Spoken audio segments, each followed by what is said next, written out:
The complaints that we're seeing around the country right now, the anger is really falling into three categories. One is rampant spending.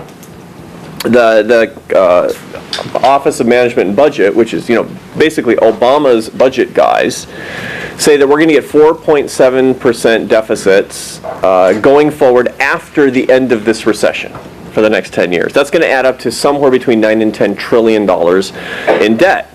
Now, of course, somebody's got to pay it, and it offends the spirit of what we're trying to do in the United States when we say, look, times are bad, so I'm simply going to spend somebody else's money. Anybody who can't watch their wallet, rich people who are in too small a numbers to form a coherent voting bloc, even though you frequently hear the contrary. People who haven't been born yet, I love that. People who haven't been born yet. You can take anything from them because they literally can't say anything.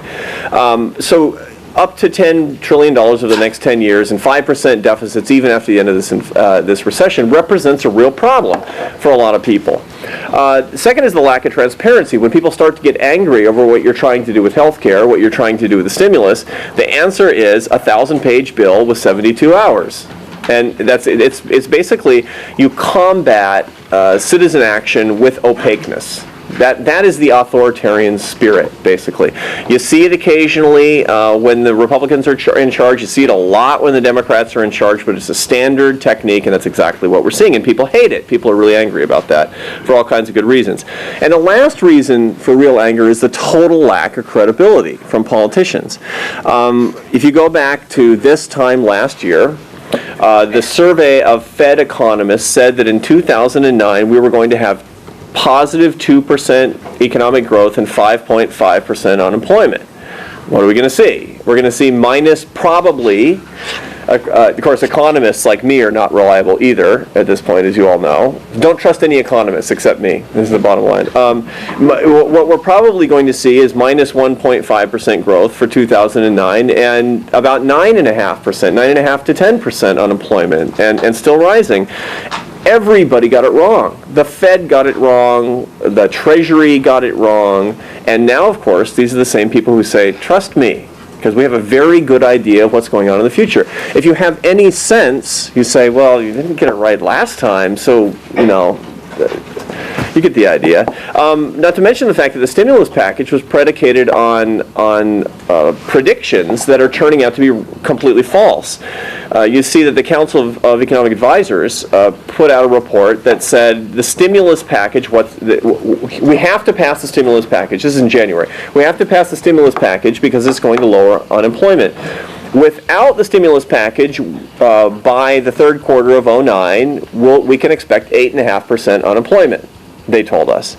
With the stimulus package, we'll get 7.5% unemployment. Now, of course, the truth is that with the stimulus package, we have 9.5% unemployment.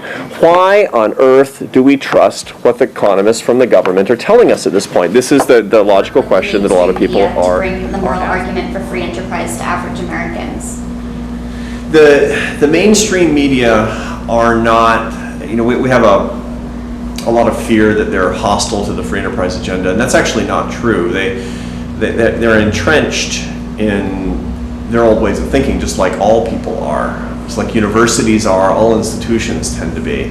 The fact that about 70% of Americans are sympathetic to the free enterprise agenda means that we can't pass up opportunities to make reasoned arguments in tolerant ways that doesn't make fun of the way that other people think.